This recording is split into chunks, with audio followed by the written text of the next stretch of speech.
Chapter 3. Tenants In and Out. Upstairs in 3D, Angela Wexler stood on a hassock, as still and blank-faced pretty as a store window dummy. Her pale blue eyes stared unblinkingly at the lake. "Turn, dear," said Flora Bomback, the dressmaker who lived and worked in a smaller apartment on the second floor. Angela pivoted in a slow quarter turn. "Oh!" Startled by the small cry, Flora Bomback dropped the pin from her pudgy fingers and almost swallowed the 3 in her mouth. "Please be careful, Mrs. Bomback. My Angela has very delicate skin." Grace Windsor Wexler was supervising the fitting of her daughter's wedding dress from the beige velvet couch. Above her hung the 24 framed flower prints she had selected and arranged with the greatest of taste and care. She could have been an interior decorator, a good one, too, if it wasn't for the pressing demands of so on and so forth. "Mrs. Bomback didn't prick me, Mother," Angela said evenly. "I was just surprised to see smoke coming from the Westinghouse chimney."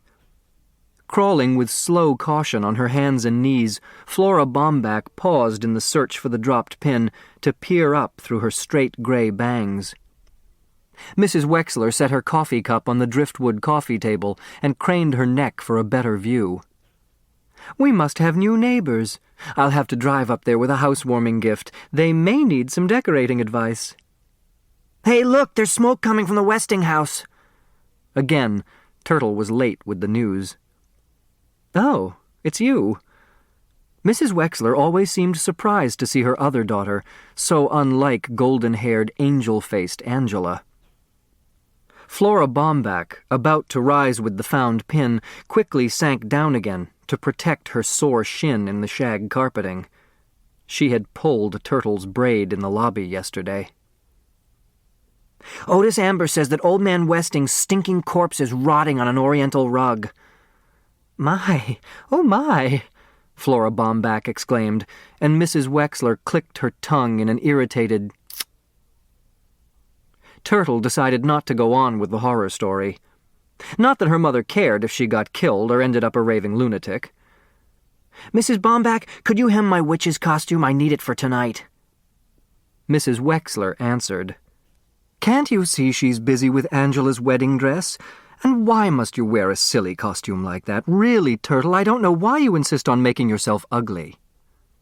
"It's no sillier than a wedding dress," Turtle snapped back. "Besides, nobody gets married anymore, and if they do, they don't wear silly wedding dresses." She was close to a tantrum. "Besides, who would want to marry that stuck-up, know-it-all, marshmallow-faced Dr. Denton?" "That's enough of your smart mouth." Mrs. Wexler leaped up, hand ready to strike. Instead, she straightened a framed flower print, patted her fashionable honey-blonde hairdo, and sat down again. She had never hit Turtle, but one of these days... Besides, a stranger was present. "Dr. Dear is a brilliant young man," she explained for Flora Bomback's ears. The dressmaker smiled politely.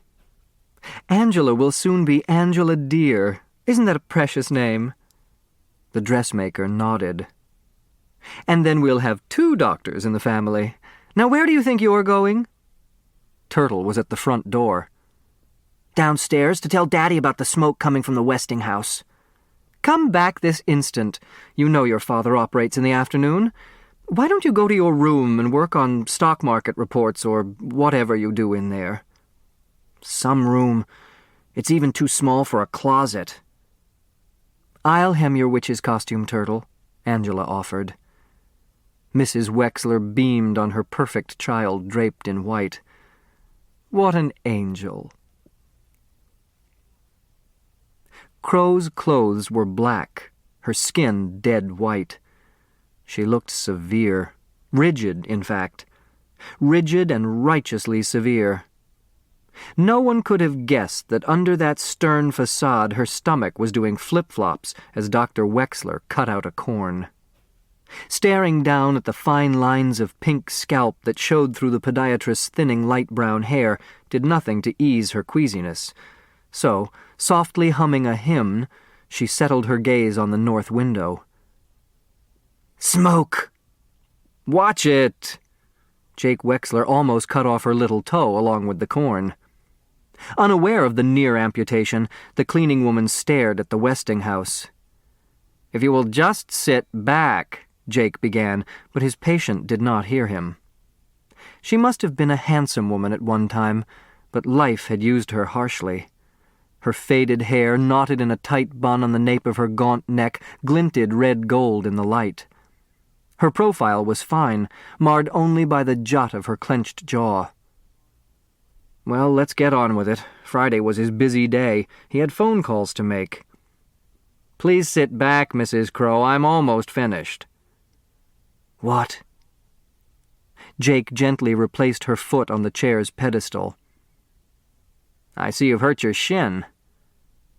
What? For an instant their eyes met. Then she looked away.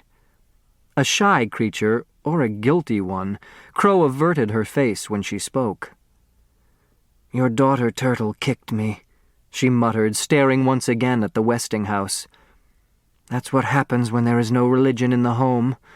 Sandy says Westing's corpse is up there, rotting away on an oriental rug, but I don't believe it. If he's truly dead, then he's roasting in hell. We are sinners all. What do you mean his corpse is rotting on an oriental rug? Some kind of Persian rug, maybe a Chinese rug? Mr. Hu joined his son at the glass side wall of the fifth-floor restaurant. And why were you wasting precious time listening to an overage delivery boy with an overactive imagination when you should have been studying? It was not a question. Doug's father never asked questions. Don't shrug at me. Go study. Sure, Dad. Doug jogged off through the kitchen. It was no use arguing that there was no school tomorrow, just track practice. He jogged down the back stairs. No matter what excuse he gave, "Go study," his father would say. "Go study." He jogged into the Who's rear apartment, stretched out on the bare floor, and repeated, "Go study," to 20 sit-ups. Only 2 customers were expected for the dinner hour. Shin Hu's restaurant could seat 100. Mr. Hu slammed the reservations book shut, pressed a hand against the pain in his ample stomach, unwrapped a chocolate bar, and devoured it quickly before acid etched another ulcer. Back home again, is he? Well, Westing won't get off so easy this time. Not on his life. A small, delicate woman in a long white apron stood in silence before the restaurant's east window. She stared longingly into the boundless gray distance as if far, far on the other side of Lake Michigan lay China. Sandy McSuthers saluted as the maroon Mercedes swung around the curved driveway and came to a stop at the entrance.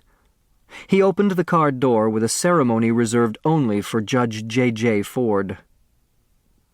Look up there, Judge. There's smoke coming from the Westinghouse. A tall black woman in a tailored suit, her short-clipped hair touched with gray, slipped out from behind the wheel, handed the car keys to the doorman, and cast a disinterested glance at the house on the hill. They say nobody's up there, just the corpse of old man Westing rotting away on an oriental rug, Sandy reported as he hoisted a full briefcase from the trunk of the car. Do you believe in ghosts, Judge? There is certain to be a more rational explanation. You're right, of course, Judge. Sandy opened the heavy glass door and followed on the judge's heels through the lobby. I was just repeating what Otis Amber said. Otis Amber is a stupid man, if not downright mad. J.J. Ford hurried into the elevator. She should not have said that. Not her. Not the first black, the first woman to have been elected to a judgeship in the state. She was tired after a trying day, that was it. Or was it? So Sam Westing has come home at last. Well, she could sell the car, take out a bank loan, pay him back in cash. But would he take it? Please don't repeat what I said about Otis Amber, Mr. McSuthers. Don't worry, Judge. The doorman escorted her to the door of apartment 4D. What you tell me is strictly confidential. And it was. J.J. Ford was the biggest tipper in Sunset Towers. "I saw some Chris Theodorakis was too excited to stutter out the news to his brother. One arm shot out and twisted up over his head. Dumb arm. Theo squatted next to the wheelchair. "Listen, Chris, I'll tell you about that haunted castle on the hill." His voice was soothing and hushed in mystery. "Somebody is up there, Chris, but nobody is there.